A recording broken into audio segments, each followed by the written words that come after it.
श्रोत्यानो, आज आम्ही लूका शुभवर्तमान ह्याच्या 15व्या अध्यायाकडे पाहणार आहोत. 15व्या अध्यायात हरवलेल्या मेंढराचा दृष्टांत, हरवलेल्या नाण्याचा दृष्टांत आणि हरवलेल्या 2 पुत्रांचा दृष्टांत आम्हाला वाचायला मिळतो. ह्या दृष्टांताची पार्श्वभूमी पहा.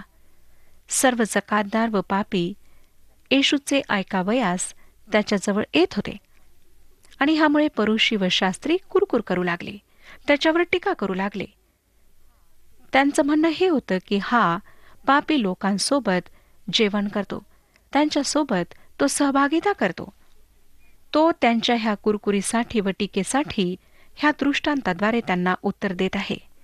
खरं पाहता श्रोत्यानो, एका दृष्टांताचेच हे 3 भाग आहेत. एका चौकटीत 3 चित्रे आम्हाला पाहायला मिळणार आहेत. 15वा अध्याय पहिली 2 वचने वाचूया. सर्व जकातदार व पापी त्याचे ऐकावयास त्याच्याजवळ येत होते. तेव्हा परुषी व शास्त्रीही अशी कुरकुर करू लागले की हा पाप्यांना जवळ करून त्यांच्याबरोबर जेवतो. श्रोत्यानो, प्रभू आम्हा सर्व पाप्यांचा स्वीकार करतो, हेच ह्यावरून आम्हाला कळणार आहे. हरवलेल्या मेंढराचा दृष्टांत आता आपण पाहूया. ह्या विलक्षण दृष्टांतात आम्ही पहिले चित्र पाहतो ते आहे हरवलेल्या मेंढराचे. 3 ते 7 वचने वाचूया. 15वा अध्याय 3 पासून 7 वचने. मग त्याने त्यांना हा दाखला सांगितला, तुमच्यामध्ये असा कोण मनुष्य आहे की त्याच्याजवळ 100 मेंढरे असता त्यातून एक हरवले तर 99 रानात सोडून देऊन ते हरवलेले सापडेपर्यंत तो त्याचा शोध करीत नाही? ते सापडल्यावर तो ते आनंदाने खांद्यावर घेतो आणि घरी येऊन मित्रास व शेजाऱ्यास एकत्र बोलावून त्यांना म्हणतो, माझे हरवलेले मेंढरू सापडले आहे, म्हणून माझ्याबरोबर आनंद करा. त्याप्रमाणे ज्यांना पश्चातापाची गरज नाही अशा 99 नीतिमानांबद्दल होणाऱ्या आनंदापेक्षा पश्चाताप करणाऱ्या एका पापी माणसाबद्दल स्वर्गात अधिक आनंद होईल, हे मी तुम्हाला सांगतो. ह्या दृष्टांतातला मेंढपाळ महान मेंढपाळ येशू ख्रिस्त आहे. आम्ही मेंढरे आहोत. त्याने त्या एका हरवलेल्या मेंढराला शोधले व खांद्यावर घेतले. श्रोत्यानो, खांदा जी एक मजबूत शक्ती असलेली जागा आहे. इस्रायलांमध्ये जो प्रमुख याजक असे तो एफोद घालीत असे. एफोदाच्या खांद्यावर 2 दगड असत. एका दगडावर 6 आणि दुसऱ्यावर 6 अशी 12 वंशांची नावे कोरलेली असत.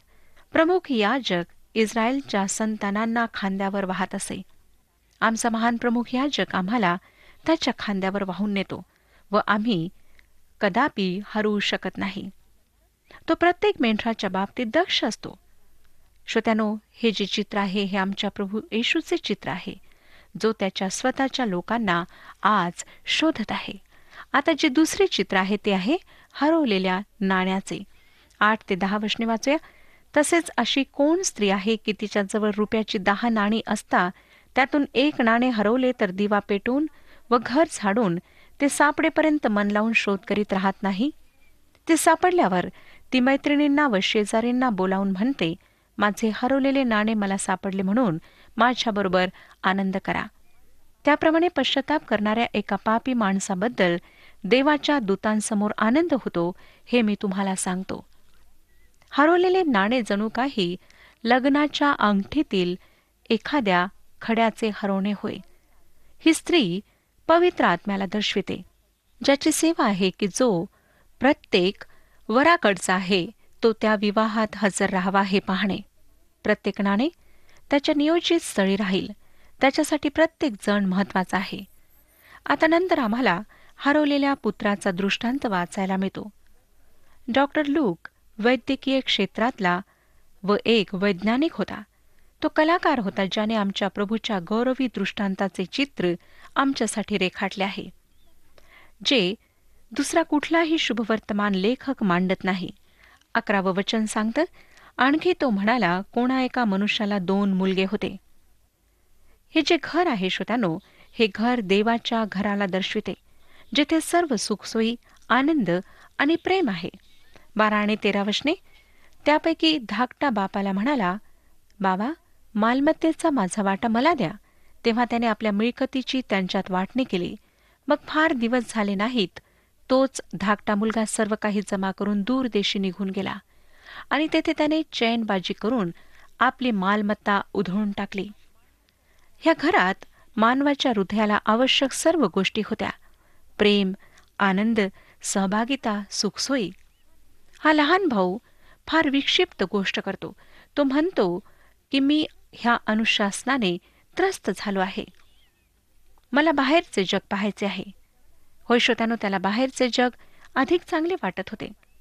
त्याचं आकर्षण त्याला वाटत होतं. त्याने आपल्या संपत्तीची आपल्या पित्याजवळ मागणी केली.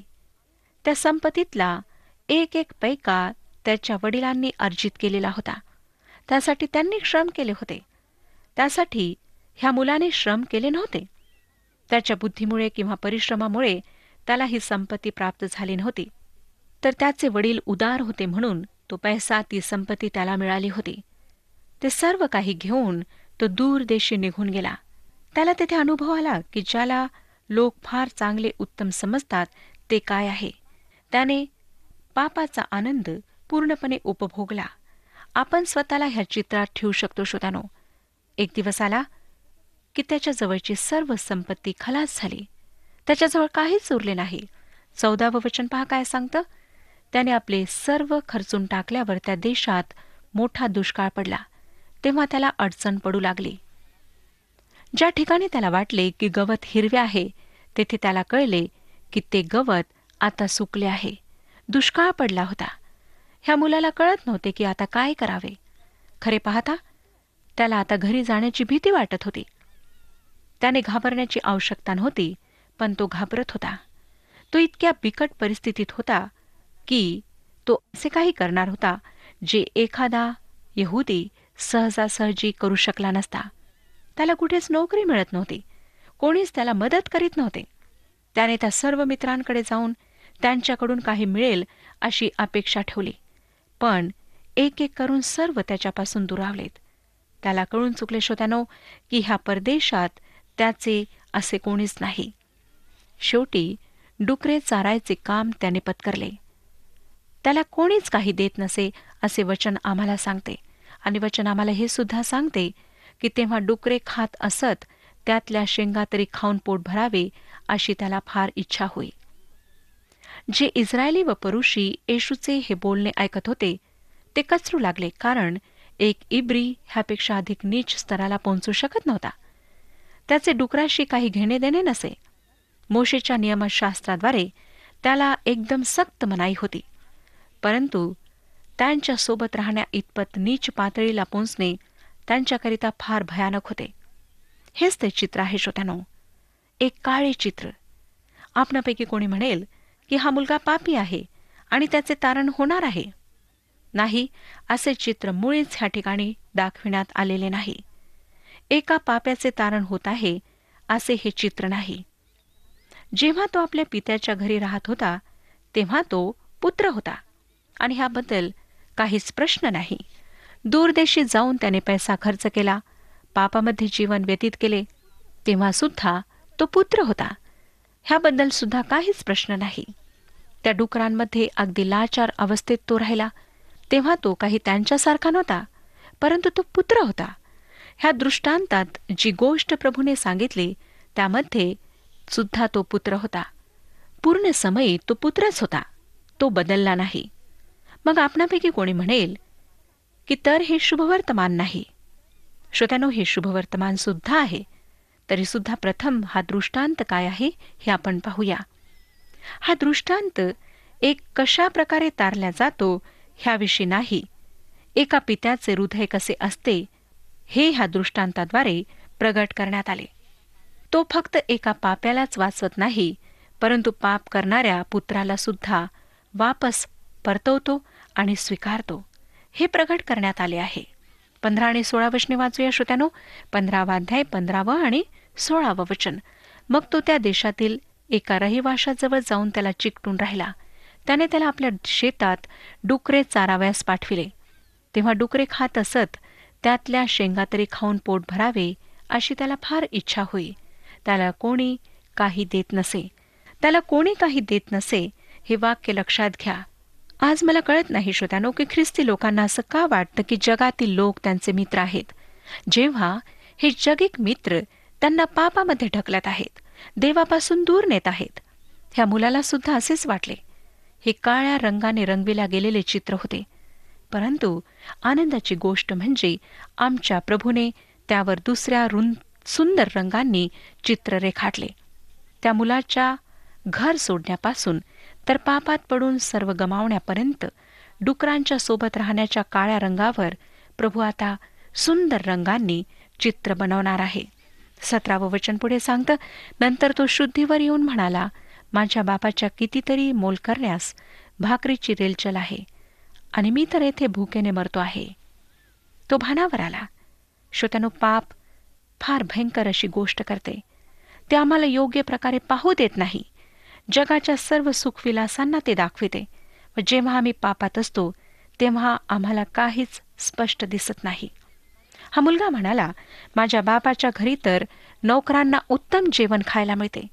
जेव्हा तो अशा प्रकारे विचार करू लागला तेव्हा त्याला कळले की तो काय करीत आहे.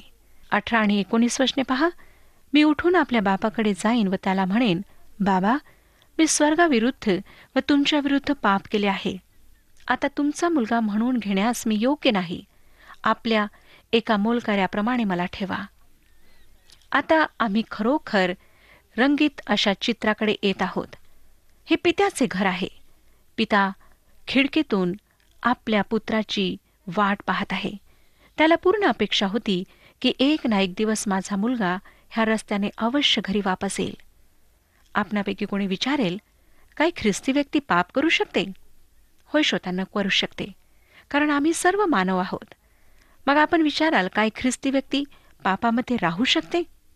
नाही, कारण पित्याच्या घरी पिता लक्ष ठेवून आहे आणि तो म्हणतो, माझे सर्व पुत्र घरी येत आहेत. माझ्या पुत्रांना डुकराची जागा पसंत नाही. त्यांचा स्वभाव डुकराचा नाही तर पुत्राचा आहे. त्यांना माझा स्वभाव आहे. पित्याच्या घराशिवाय ते दुसरीकडे कोठे सुखी राहू शकत नाहीत. ते कोठेही जावोत, कितीही घाणेरडे होत, कितीही नीच कार्य करोत, जर ते माझे पुत्र आहेत तर अवश्य एक दिवस म्हणतील की मी उठून माझ्या पित्याच्या घरी जाईन. जो पित्याच्या घरी जाऊ इच्छितो तो श्रोत्यानो पुत्र असतो. आता पिता पुत्राला दुरून येताना पाहतो. मोशेच्या नियमशास्त्राप्रमाणे त्याला पूर्ण अधिकार होता की आज्ञा न पाळणाऱ्या पुत्राला वडील जनांसमोर आणून त्याला दगडमार करावा. परंतु ह्या पित्याने तसे केले नाही. 20वं वचन पहा काय सांगतं, मग तो उठून आपल्या बापाकडे गेला. तो दूर आहे तोच त्याच्या बापाने त्याला पाहिले आणि त्याला त्याचा कळवळा आला आणि धावत जाऊन त्याच्या गळ्यात गळा घालून त्याने त्याचे मुके घेतले. श्रोत्यानो, किती सुंदर चित्र ह्या ठिकाणी ठेवण्यात आलेलं आहे. तो मुलगा अगदी फाटक्या घाणेरड्या कपड्यांमध्ये होता. त्याचे केस विखरलेले होते. तो ओळखू येऊ शकत नव्हता. त्याच्या शरीरातून दुर्गंध येत होती. परंतु तरीसुद्धा त्याच्या पित्याने त्याला ओळखले. त्याने जाऊन त्याला कवटाळले, त्याचे मुके घेतले. ते दुर्गंध, ते फाटके कपडे, ती सर्व मलिनता ह्याचा त्याने विचार केला नाही. परंतु त्याने आपल्या पुत्राला जवळ घेतले. 21वं वचन सांगतं, मुलगा त्याला म्हणाला, बाबा, मी स्वर्गाविरुद्ध व तुमच्या विरुद्ध पाप केले आहे. आता तुमचा मुलगा म्हणून घेण्यास मी योग्य नाही. ह्या त्याच्या म्हणण्याकडे त्याच्या बापाने लक्ष दिले नाही. वचन आम्हाला सांगतं 22 ते 24 वचनांमध्ये, पण बापाने आपल्या दासांना सांगितले, लवकर उत्तम झगा आणून ह्याला घाला, ह्याच्या हातात अंगठी व पायात जोडा घाला आणि पुष्ट वासरू आणून कापा. आपण खाऊ आणि आनंदोत्सव करू, कारण हा माझा मुलगा मेला होता, तो पुन्हा जिवंत झाला आहे. हरवला होता, तो सापडला आहे. मग ते आनंदोत्सव करू लागले. श्रोत्यानो, आपण जर खरोखर त्याचे पुत्र आहात तर आपण पापात राहणे कधीच पसंत करणार नाही. एक दिवस उठून आपण अवश्य म्हणाल की मी माझ्या पित्याकडे जाईन व आपण जाल त्याच्यासमोर आपण हे कबूल कराल. योहानाचे पहिले पत्र 1 अध्याय आणि 9 वचन सांगतं की जर आपण आपली पापे पदरी घेतली तर तो विश्वसनीय व न्यायी आहे म्हणून आपल्या पापांची क्षमा करील व आपल्याला सर्व अनितीपासून शुद्ध करेल. पाप करणारे लेकरू अशाच प्रकारे पित्याच्या सहभागितेत त्याच्या घरी परतते. फक्त पापांची कबुलीच एक वापस परतण्याचा मार्ग आहे. आता पिता आपल्या पुत्राला काय म्हणतो ते लक्षात घ्या. तो म्हणतो की उत्तम झगा आणून ह्याला घाला. त्याला धुतल्यानंतर आता त्याला स्वच्छ कपडे देण्यात येत आहेत. प्रभू येशू आमच्या सर्व पापांना धुवून आम्हाला स्वच्छ करून नीतिमत्वाची वस्त्रे घालतो. ज्याने स्वतःच्या कमरेभोवती टॉवेल गुंडाळला तो आज सुद्धा धुण्याचे कार्य करीत आहे, शुद्ध करण्याचे कार्य करीत आहे. श्रोत्यानो, हा झगा नीतिमत्वाचा झगा आहे, जो विश्वासणाऱ्याला शुद्ध केल्यानंतर घालण्यात येतो. अंगठी हे पूर्णपणे वाढ झालेल्या पुत्राचे चिन्ह होय, ज्याला सर्व अधिकार प्राप्त होतात. त्याला पूर्वीच्याच पदावर पुन्हा ठेवण्यात येत आहे. त्याच्यापासून काहीच घेण्यात येत नाही. आता ह्या दाखल्यात दुसरा एक उधळा पुत्र आम्हाला दिसतो. 25 ते 28 वचने सांगतात, त्याचा वडील मुलगा शेतात होता. तो घराजवळ आला तेव्हा त्याने गायनवादन व नृत्य ह्यांचा आवाज ऐकला. तेव्हा त्याने एका चाकरास बोलावून विचारले, हे काय चालले आहे? त्याने त्याला सांगितले, तुमचा भाऊ आला आहे आणि तो तुमच्या वडिलांना सुखरूप परत मिळाला म्हणून त्यांनी पुष्ट वासरू कापले आहे. तेव्हा तो रागावला व आज जाईना. म्हणून त्याचा बाप बाहेर आला व त्याची समजूत घालू लागला. श्रोत्यानो, ह्या ठिकाणी एक सुंदर सहभागिता आम्हाला आढळते, परंतु हा वडील मुलगा त्या सहभागितेमध्ये भाग घेत नाही. तो ह्या अर्थाने उधळा आहे. तो ह्या सहभागितेपासून दूर आहे.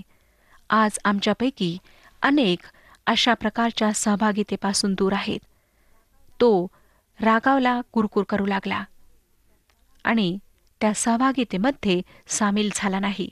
29 ते 32 वचने सांगतात, परंतु त्याने बापाला उत्तर दिले, पहा, मी इतकी वर्षे तुमची सेवा चाकरी करीत आहे आणि तुमची एकही आज्ञा मी कधीच मोडिली नाही. तरी मला आपल्या मित्रांबरोबर आनंदोत्सव करण्यासाठी तुम्ही कधी करडूही दिले नाही. पण ज्याने तुमची संपत्ती कसबिणीबरोबर खाऊन टाकली, तो हा तुमचा मुलगा आला आणि तुम्ही त्याच्यासाठी पुष्ट वासरू कापले. त्याने त्याला म्हटले, बाळा, तू तर माझ्याबरोबर नेहमीच आहेस आणि माझे जे काही आहे ते सर्व तुझेच आहे. तरी उत्सव आणि आनंद करणे योग्य आहे, कारण हा तुझा भाऊ मेला होता, तो जिवंत झाला आहे, हरवला होता, तो सापडला आहे. श्रोत्यानो, आपणापैकी जर कोणी आज ह्या उधळ्या पुत्राप्रमाणे आहेत, तर परमेश्वर आपणाला बोलावित आहे. त्या पित्याप्रमाणे तुम्हाला जवळ घेण्याकरिता तो तयार आहे. आपल्या जीवनाचं परीक्षण करा, आपल्या पापी जीवनाबद्दल विचार करा आणि वापस परमेश्वराकडे या. तो तुमच्या सर्व पापांची क्षमा करण्याकरिता, तुम्हाला तुमच्या पापांपासून धुवून काढण्याकरिता समर्थ आहे. वापस या श्रोत्यानो, तो तुमची वाट पाहत आहे. आपल्या पापांची कबुली द्या. होऊ शकतं की आपण ह्या वडील भावाप्रमाणे आहात, जे अजूनही सहभागितेमध्ये नाहीत. परमेश्वर आज आपणासोबत सहभागिता करू इच्छितो. त्याने आपल्या एकुलत्या एक पुत्राला तुम्हाला जवळ घेण्याकरिता बलिदान केले. त्याच्याच महान प्रेमामुळे आज आमच्याकरिता परमेश्वराकडे येण्याचा मार्ग उघडलेला आहे. होऊ शकतं श्रोत्यानो की अजूनही आपण त्या पापाच्या मोजमस्तीमध्ये आंधळे झालेले आहात. आपणाला कळत नाही की आपण नाश होत आहात. परंतु एक दिवस असा येईल की ह्या उधळ्या पुत्राप्रमाणे आपले डोळे उघडतील आणि आपणाला कळेल की हे सर्व आकर्षण नाशवंत आहे. ह्यामध्ये काहीच ठेवलेलं नाही. आमचा पिता परमेश्वर आत्मिक बाबतीत फार धनी आहे आणि तो आज तुम्हाला म्हणत आहे की जे काही माझं आहे ते तुमचं आहे. श्रोत्यानो, काय ही आत्मिक संपत्ती प्राप्त करण्याकरिता आपण तयार आहात? प्रभू आपली वाट पाहत आहे. परमेश्वर ह्या विषयात आपले मार्गदर्शन करो आणि आपणा सर्वांना आशीर्वाद देऊ.